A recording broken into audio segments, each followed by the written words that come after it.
إن الحمد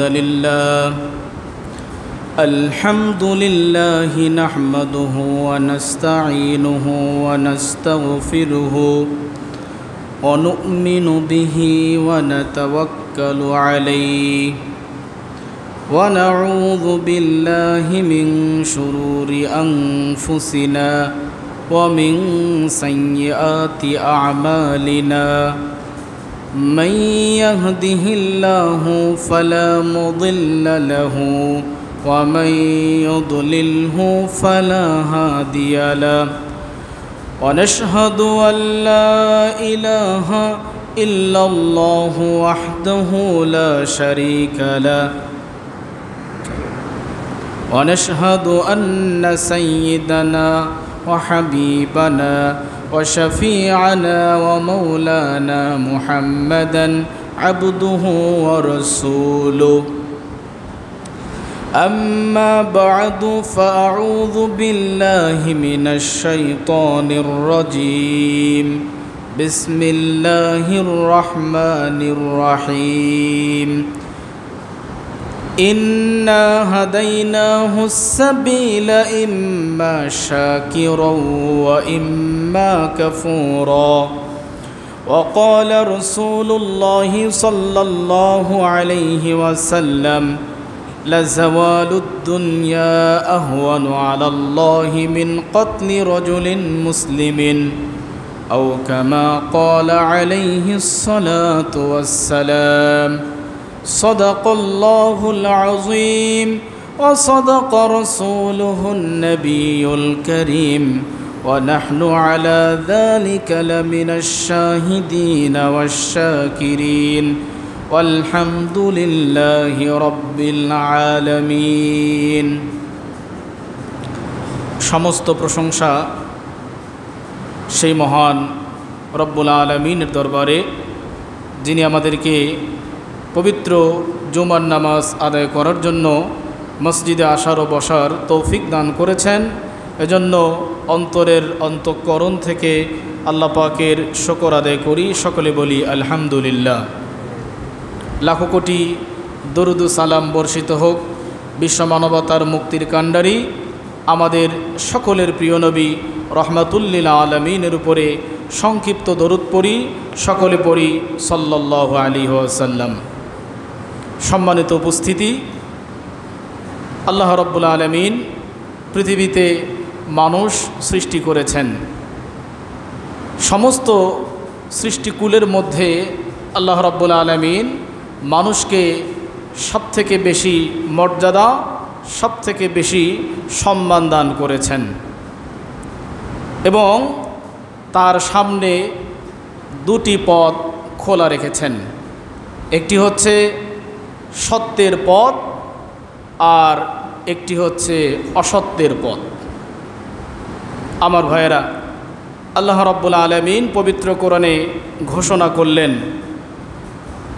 ইন্না হাদাইনাহুস সাবিলা ইম্মা শাকিরা ওয়া ইম্মা কাফুরা। আল্লাহ রাব্বুল আলামিন বললেন, আমি মানুষকে সত্য পথ দেখিয়ে দিয়েছি।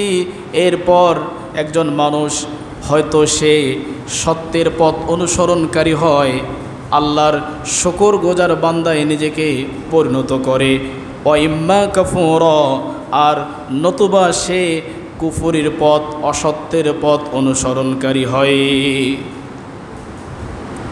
অর্থাৎ আল্লাহ রাব্বুল আলামিন প্রথমত মানুষকে পথ দেখিয়েছেন, বলে দিয়েছেন তোমার জন্য ডান পাশে একটা পথ আছে, বাম পাশে আর একটা পথ আছে।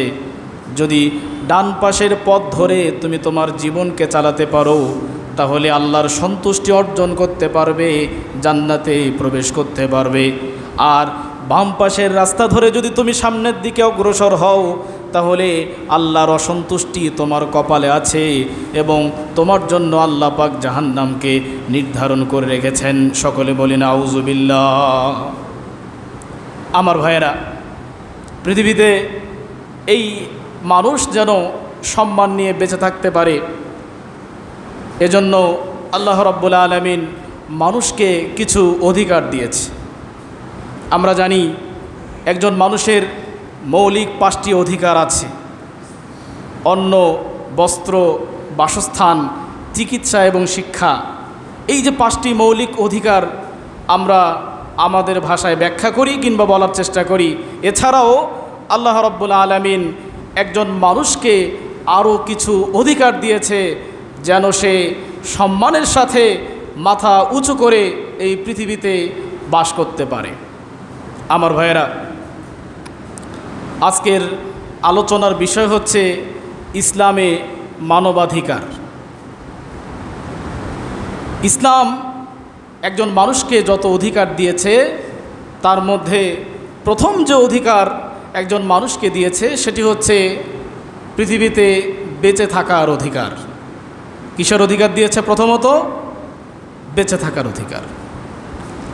আমার ভাইয়েরা, আল্লাহ রাব্বুল আলামিন পবিত্র কোরআনে ঘোষণা করলেন, ওয়ালাকাদ কাররামনা বানি আদামা ওয়া হামালনাহুম ফিল বাররি ওয়াল বাহরি ওয়ারাযাকনাহুম মিনাত তাইয়্যিবাতি ওয়া ফাদ্দালনাহুম আলা কাসীরিম মিম্মান খলাকনা তাফদীলা।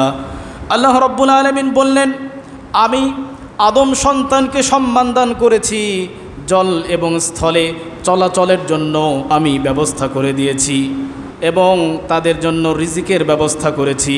পাশাপাশি আল্লাহ পাক বললেন, পৃথিবীতে যত সৃষ্টি আছে, যত জীবজন্তু আছে, সব কিছুর উপরে আমি মানুষকে, মানব জাতিকে শ্রেষ্ঠত্ব দান করেছি। সকলে বলি সুবহানাল্লাহ। পবিত্র কোরআনের সূরা বনী ইসরাঈলের 70 নম্বর আয়াত এটি।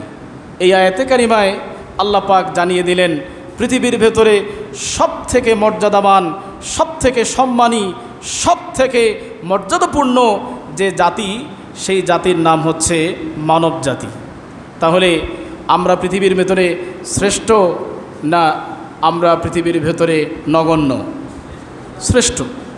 এই শ্রেষ্ঠত্ব আমরা নিজেরা পাই নাই, আল্লাহ আমাদেরকে দিয়েছেন। সম্মানিত ভাইয়েরা, এরপরে আল্লাহ রাব্বুল আলামিন বললেন, পৃথিবীতে একজন মানুষ যেন খুব সহজে চলাফেরা করতে পারে, জীবন ধারণ করতে পারে, বসবাস করতে পারে, সেই লক্ষ্যে আসমান এবং জমিনের সমস্ত কিছু মানুষের জন্য আল্লাহ পাক অধীনস্থ করে দিয়েছেন, সমস্ত কিছু মানুষের বশীভূত করে দিয়েছেন। সকলে বলি সুবহানাল্লাহ। আমার ভাইয়েরা, আল্লাহ রাব্বুল আলামিন পবিত্র কোরআনে ঘোষণা করলেন, আলাম তারাউ আন্নাল্লাহা সাখখারা লাকুম মা ফিস সামাওয়াতি ওয়া মা ফিল আরদি। হে মানুষ, তোমরা কি দেখো না, আসমান এবং জমিনের যত কিছু আছে, যা কিছু আছে, আমি সমস্ত কিছু তোমাদের জন্য অনুগত করে দিয়েছি, তোমাদের বশীভূত করে দিয়েছি। সকলে বলি সুবহানাল্লাহ। আমার ভাইরা, এজন্য সমস্ত কিছুকে আমরা ব্যবহার করে আমরা আমাদের জীবনে ফায়দা নিচ্ছি, উপকার পাচ্ছি, আর পৃথিবীতে যা কিছু আছে সমস্ত কিছু মানুষকে সেবা প্রদান করছে। এজন্যই আল্লাহ রাব্বুল আলামিন ঘোষণা করেছেন, যখন একজন মানুষ আল্লাহর গোলাম হতে পারবে, আল্লাহর প্রকৃত বান্দা হতে পারবে, পৃথিবীর সমস্ত কিছুকে সেই বান্দার জন্য গোলাম বানিয়ে দেওয়া হবে। সকলে বলে সুবহানাল্লাহ। মানলাহুল মাওলা ফালাহুল কুল। আল্লাহ যার হয়ে যাবে, পৃথিবীর সমস্ত কিছুই তার হয়ে যাবে। সকলে বলে সুবহানাল্লাহ। আমার ভাইয়েরা, প্রথম অধিকার ইসলাম মানুষকে দিয়েছে বেঁচে থাকার অধিকার। কিন্তু এই বেঁচে থাকার অধিকার যখন কেউ খর্ব করে, যখন কেউ নষ্ট করে, তখন তার থেকে নিকৃষ্ট, তার থেকে বড় জালেম আর পৃথিবীর বুকে কোনো মানুষ হতে পারে না। আমার ভাইয়েরা, রব্বুল আলামিন পবিত্র কোরআনে মানুষ যেন বেঁচে থাকতে পারে, পৃথিবীতে নিরাপত্তার সাথে তার জীবন ধারণ করতে পারে, এজন্য তার জীবনের নিরাপত্তা দিয়েছে আল্লাহ রব্বুল আলামিন। এজন্যই পবিত্র কোরআনে বললেন, ওয়ালা তাকতুলুন নাফসাল্লাতী হারামাল্লাহু ইল্লা বিল হাক্কি। হে পৃথিবীর মানুষ, শোনো, তোমরা কখনো কোনো মানুষকে অন্যায়ভাবে হত্যা করতে পারো না, কখনো কোনো মানুষকে পৃথিবী থেকে বিদায় করে দিতে পারো না, এই অধিকার আমি তোমাদেরকে দেই নাই। সকলে বলি সুবহানাল্লাহ। হাদিসের মধ্যে বিশ্বনবী সাল্লাল্লাহু আলাইহি ওয়াসাল্লাম বললেন, লা যাওয়ালুদ দুনিয়া আহওয়ানু আলাল্লাহি মিন কতলি রাজুলিন মুসলিমিন। বিশ্বনবী বললেন, একজন মুসলিমকে হত্যা করা, একজন মুসলিমকে ধ্বংস করে দেওয়া কেমন যেন সারা পৃথিবীকে ধ্বংস করে দেওয়ার থেকেও তুচ্ছ। সকলে বলেন আউযুবিল্লাহ। লা যাওয়ালুদ দুনিয়া আহওয়ানু আলাল্লাহি মিন কতলি রাজুলিন মুসলিমিন। হাদিসের মধ্যে বিশ্বনবী বললেন, কোনো মানুষ যদি পুরো পৃথিবী ধ্বংস করে দেয়, পুরো পৃথিবীকে জ্বালিয়ে দেয়, তাহলে সে যতটা অন্যায় করলো, যতটা পাপ করলো, তার থেকেও বেশি পাপ করলো যখন একজন মানুষ আরেকজন মানুষকে হত্যা করলো। সকলে বলে নাউজুবিল্লাহ। তাহলে মানুষ হত্যা করা যাবে? এই অধিকার কি আমাদের আছে? বিশ্বনবী সাল্লাল্লাহু আলাইহি ওয়াসাল্লাম বললেন, মান কাতালা মুমিনান মুতাআম্মিদান ফাজাযাউহু জাহান্নাম। এটি কোরআনেরও কথা। যে ব্যক্তি একজন মানুষকে হত্যা করলো, সে তার ঠিকানা জাহান্নাম বানিয়ে নিল। আমার ভাইয়েরা, এই মানুষকে পৃথিবীর ভেতরে সবথেকে সম্মান দিয়েছেন আল্লাহ পাক রব্বুল আলামিন। মানুষ হাজারো নাফরমানি করছে, আল্লাহর সাথে শিরিক পর্যন্ত করছে, তারপরও কি আল্লাহ মানুষকে ধ্বংস করছেন? তারপরও আল্লাহ পাক মানুষকে পৃথিবীতে বেঁচে থাকার সুযোগ দিচ্ছেন। আর আপনি কেমন মানুষ? একজন মানুষ আপনার সামনে দাঁড়িয়েছে আর আপনি তাকে হত্যা করলেন। এটা কি ইসলামের শিক্ষা হতে পারে? এটা কি কোনো মানুষের শিক্ষা হতে পারে? আমার ভাইয়েরা, এজন্য ইসলাম একজন মানুষকে প্রথম যে অধিকার দিয়েছে সেটা হচ্ছে বেঁচে থাকার অধিকার। এই অধিকার নিয়ে যে টানাটানি করবে, সে স্বয়ং আল্লাহর সাথে যুদ্ধ ঘোষণা করবে। সকলে বলি নাউজুবিল্লাহ। আমার ভাইয়েরা, ইসলাম একটা মানুষকে দ্বিতীয় যে অধিকার দিয়েছে সেটা হচ্ছে নিরাপত্তার অধিকার। কিসের অধিকার দিয়েছে? নিরাপত্তার অধিকার। প্রথমত বেঁচে থাকার অধিকার, দ্বিতীয়ত তাকে নিরাপত্তার অধিকার দিয়েছে ইসলাম। আমার ভাইয়েরা, কেমন নিরাপত্তা দিয়েছে ইসলাম? ইসলাম এত বেশি নিরাপত্তা দিয়েছে, পবিত্র কোরআনের আয়াত দ্বারা প্রমাণিত হয়। একজন মানুষ আরেকজন মানুষকে মারবে তো দূরের কথা, আঘাত করবে তো দূরের কথা, তার নামে বদনাম পর্যন্ত করতে পারবে না, তার গীবত পর্যন্ত গাইতে পারবে না, এমনকি তার সম্পর্কে কোনো খারাপ ধারণা পর্যন্ত করতে পারবে না। এমনকি কোনো মানুষের দোষ অন্বেষণ করা, কোনো মানুষের ছিদ্র খোঁজা পর্যন্ত ইসলাম নিষেধ করে দিয়েছে। পবিত্র কোরআনে আল্লাহ পাক ঘোষণা করলেন, ইয়া আইয়ুহাল্লাযীনা আমানু জতানিবু কাসীরাম মিনাজ-যন্নি ইন্না বা'দাজ-যন্নি ইসমুন ওয়া লা তাজাসসাসু ওয়া লা ইয়াগতাব বা'দুকুম বা'দা আইয়ুহিব্বু আহাদুকুম আন ইয়াকুলা লাহমা আখিহি মাইতান ফাকারিহতুমু। আল্লাহ পাক বললেন, তোমরা কেউ কখনো কোনো মানুষের ব্যাপারে খারাপ ধারণা পোষণ করো না, কারণ তোমরা যে ধারণাগুলো করছো এর কারণে তোমাদের আমলনামায় পাপ যুক্ত হয়ে যাচ্ছে। সকলে বলে নাউজুবিল্লাহ।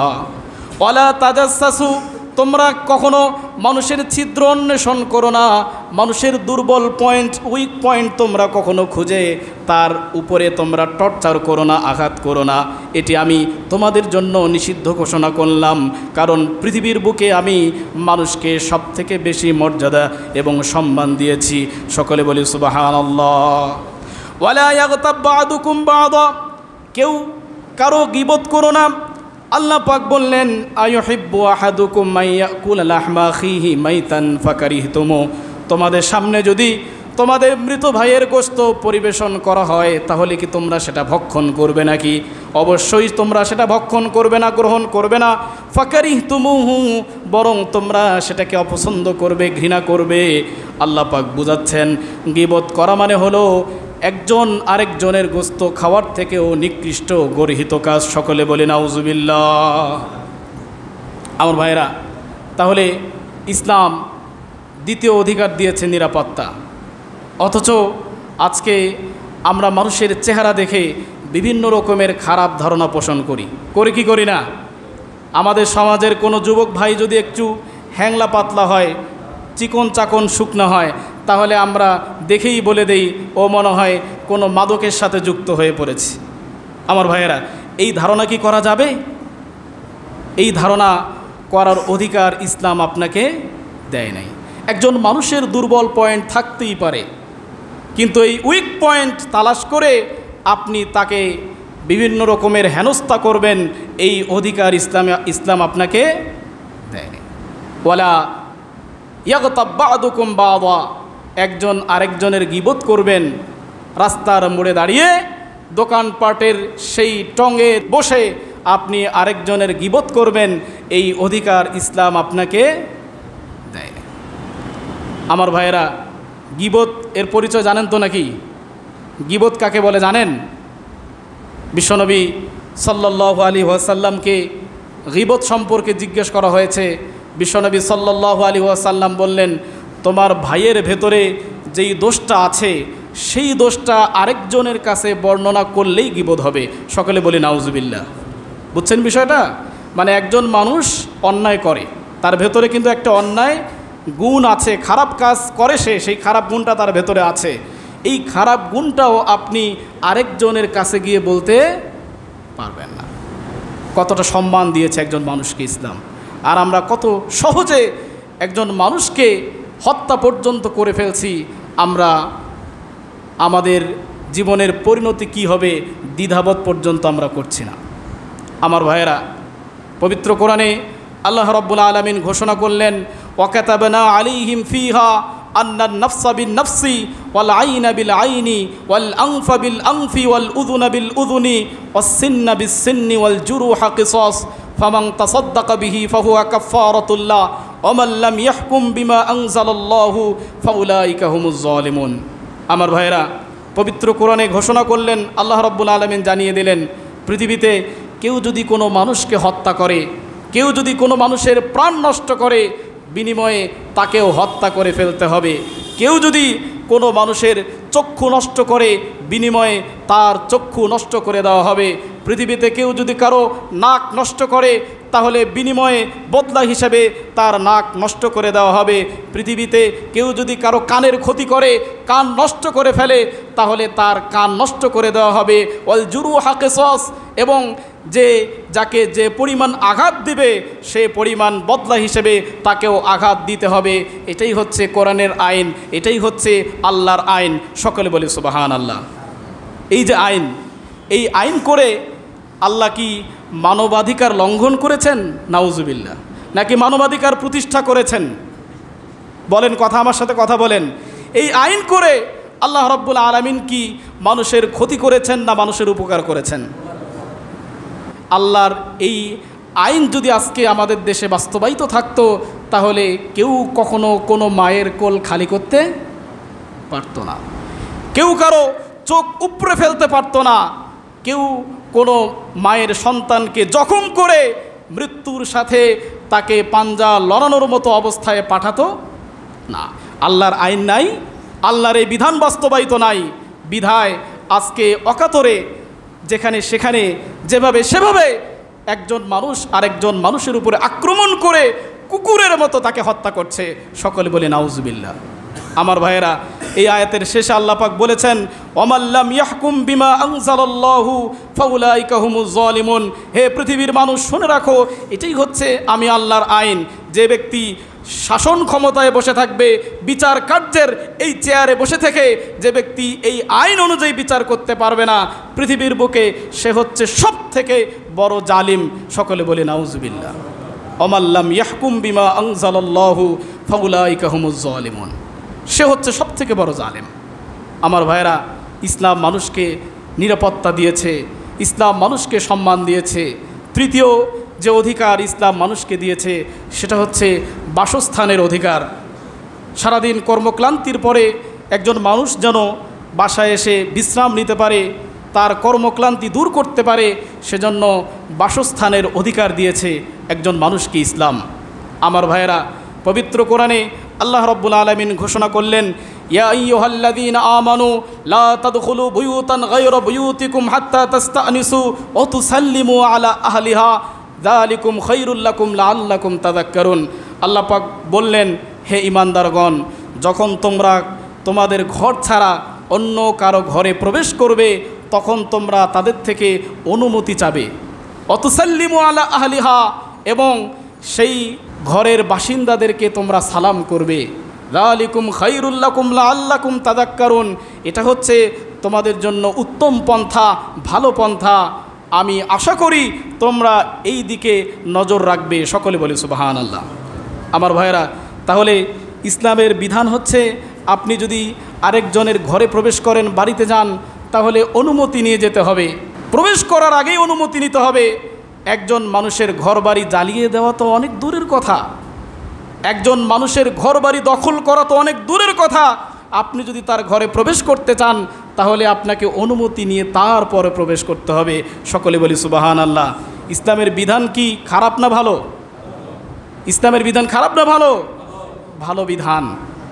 আর আজকে আমরা দেখতে পাচ্ছি অন্যায়ভাবে মানুষ মানুষকে হত্যা করছে, মানুষের ঘর বাড়ি থেকে বের করে দিচ্ছে, জমি থেকে তাড়িয়ে দিয়ে, ভিটা থেকে তাড়িয়ে দিয়ে বেদখল করছে। কেন করছে? কারণ ইসলামের এই আইন মানুষ অনুসরণ করছে না, ইসলাম কোরআনের এই বিধান মানুষ ফলো করছে না। বিধায় আজকে আমাদের সমাজে এরকম অনাকাঙ্ক্ষিত ঘটনা ঘটেই চলেছে। প্রতিবাদ করার মতো কোনো সুযোগ নাই, এখানে প্রতিহত করার কোনো সুযোগ কোনো মানুষ পাচ্ছে না। সকলে বলে নাউজুবিল্লাহ। আমার ভাইয়েরা, বিশ্বনবী সাল্লাল্লাহু আলাইহি ওয়াসাল্লাম বললেন, একজন মানুষ যখন আরেকজন মানুষের বাড়িতে প্রবেশ করতে চাবে, প্রবেশ করার কোনো প্রয়োজনীয়তা দেখা দেবে, তখন সে 3 বার অনুমতি চাবে। কয়বার অনুমতি চাবে? এরপরে যদি তাকে অনুমতি দেওয়া হয় সে প্রবেশ করবে, আর অনুমতি দেওয়া না হলে সে সেখান থেকে ফিরে যাবে। সকলে বলি সুবহানাল্লাহ। এটা হচ্ছে ইসলামের বিধান। আমার ভাইরা, ইসলাম একজন মানুষকে শিক্ষার অধিকার দিয়েছে। পবিত্র কোরআনের প্রথম নাজিলকৃত আয়াত, হেরা গুহায় যখন বিশ্বনবী সাল্লাল্লাহু আলাইহি ওয়াসাল্লাম ধ্যান করছেন, প্রথম যে আয়াতে কারিমা আল্লাহ পাক তার উপরে অবতীর্ণ করলেন, সূরা আলাকের প্রথম 5টি আয়াত, সেখানে প্রথম যে শব্দটি আল্লাহ পাক ব্যবহার করেছেন সেটা হচ্ছে ইকরা, পড়ো, বিসমি রব্বিকাল্লাযী খালাক, তোমার রবের নামে যিনি তোমাকে সৃষ্টি করেছেন। সকলে বলি সুবহানাল্লাহ। আমার ভাইয়েরা, আল্লাহ পাক পবিত্র কোরআনের আরেক জায়গায় বললেন, উল হাল ইয়াস্তাবিল্লাযীনা ইয়ালামুনা ওয়াল্লাযীনা লা ইয়ালামুন, হে নবী আপনি বলুন, যারা জানে আর যারা জানে না, যারা শিক্ষা গ্রহণ করেছে আর যারা শিক্ষা গ্রহণ করেনি, তারা কখনো সমান হতে পারে না। অন্য আয়াতে কারিমা আল্লাহ পাক বললেন, উল হাল ইয়াস্তাবিল আমা ওয়াল বাসির, হে নবী আপনি বলুন যে অন্ধ আর যে চক্ষুষ্মান এরা দুজন কখনো সমান হতে পারে না।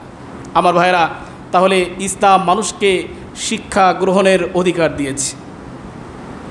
আরেকটি অধিকার ইসলাম মানুষকে দিয়েছে, সেটা হচ্ছে পেশা বা প্রফেশন পছন্দের অধিকার।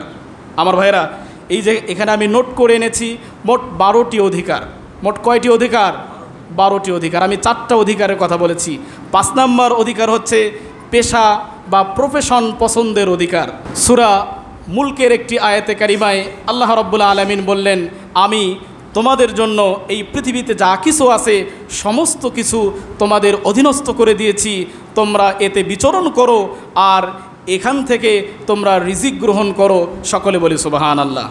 আমার ভাইয়েরা, এই আয়াতে কারিমায় আল্লাহ পাক পেশা বা প্রফেশন এর স্বাধীনতা দিয়েছে। অর্থাৎ একজন মানুষ যে কোনো হালাল পেশায় সে নিজেকে যুক্ত করতে পারে।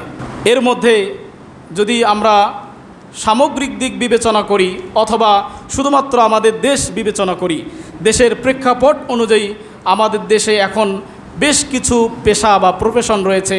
তার মধ্যে যারা কর্মপ্রত্যাশী তাদের ভেতরে সবথেকে পছন্দের পেশা সেটা হচ্ছে সরকারি চাকরি। নাকি কথাটা? প্রথম পছন্দ যুবকদের বা যারা নতুন করে কর্মজীবন শুরু করবে তাদের প্রথম পছন্দ হচ্ছে সরকারি চাকরি। ঠিক কিনা কথা? দ্বিতীয় যে পছন্দের তালিকায় থাকে সেটা হচ্ছে ব্যবসা। যাদের বাবার টাকা আছে তাদের সন্তানদের পছন্দ অনেকের থাকে যে ব্যবসা করে খাবো। আমার ভাইয়েরা, তৃতীয় নম্বর যে পেশা আমাদের বর্তমান প্রেক্ষাপটে থাকে সেটা হচ্ছে বিদেশ গমন। সর্বশেষ যে পেশা আমাদের থাকে সেটা হচ্ছে কায়িক পরিশ্রম। তা মোটামুটি আমরা 4টা পেশা পাচ্ছি, কিন্তু প্রথম পছন্দ হচ্ছে সরকারি চাকরি, দ্বিতীয় নম্বর মানুষের পছন্দের শীর্ষে যেটা থাকে সেটা হচ্ছে ব্যবসা, 3 নম্বর হচ্ছে বিদেশ গমন, আর 4 নম্বর হচ্ছে হাত দিয়ে কামাই। আমার ভাইয়েরা, তো এখন কথা হচ্ছে এই অধিকার কে দিয়েছে?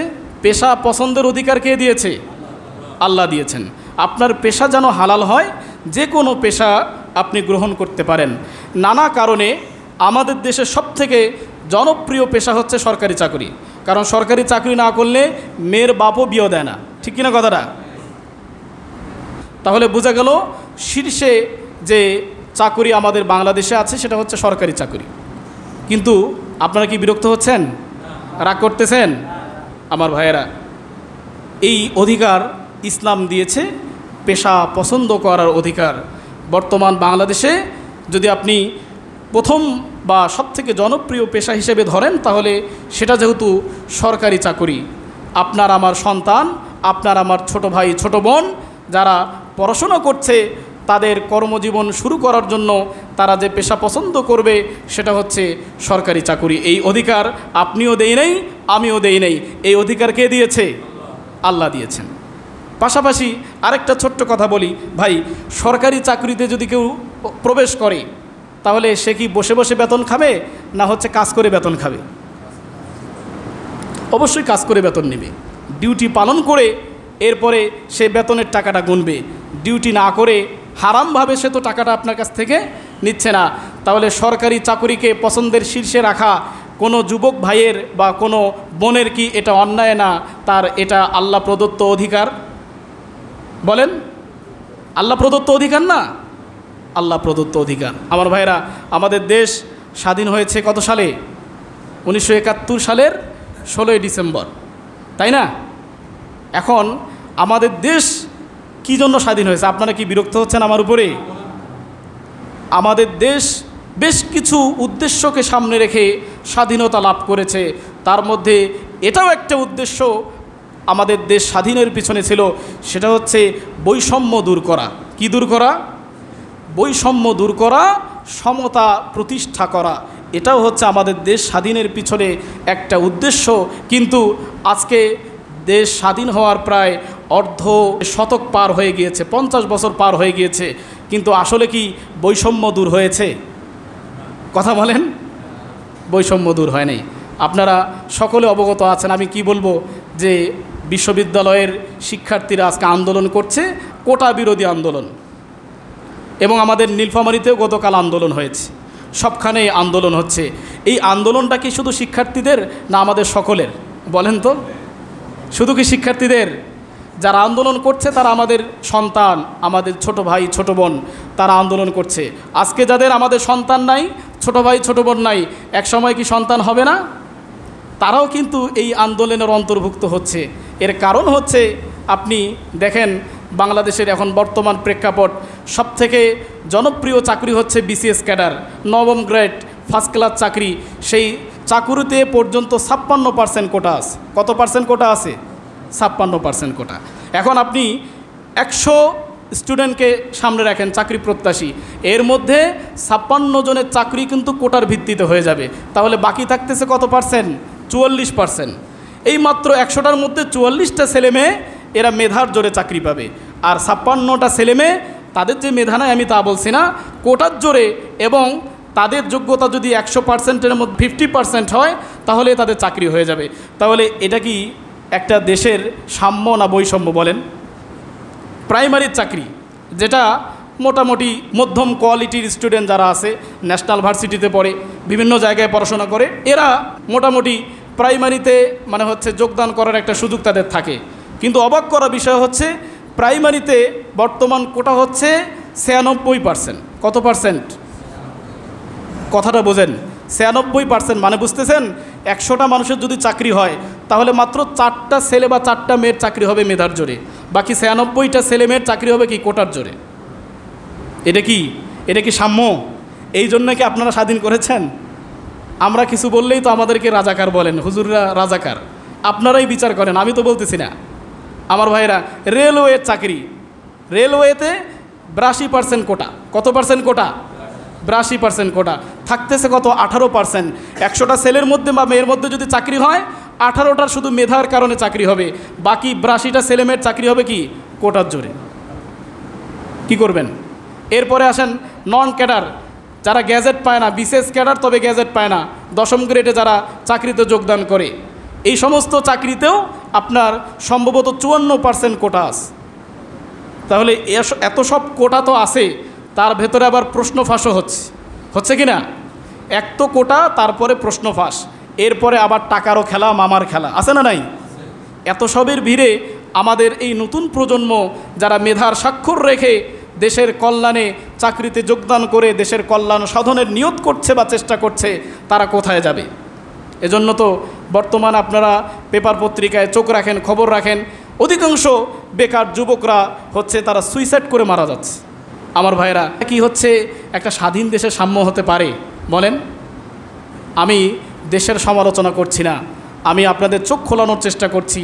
দেখেন, আজকে যারা মাঠে নেমেছে, আমাদের যে সমস্ত ভাই বোনরা আজকে হচ্ছে রাস্তায় কষ্ট করছে, আন্দোলন করছে, আপনারা আমরা যারা এখানে এখন বসে আছি, কিছুদিন পরে আমাদেরও সন্তান হবে, তারাও কিন্তু এই কোটা নামক বৈষম্যের ভেতরে পড়ে যাবে। তাদেরও মেধা থাকবে কিন্তু চাকরি হবে না। আমার ভাইরা, আল্লাহ রাব্বুল আলামিন আমাদেরকে বোঝার তৌফিক দান করুন, সকলে পড়ি আমিন।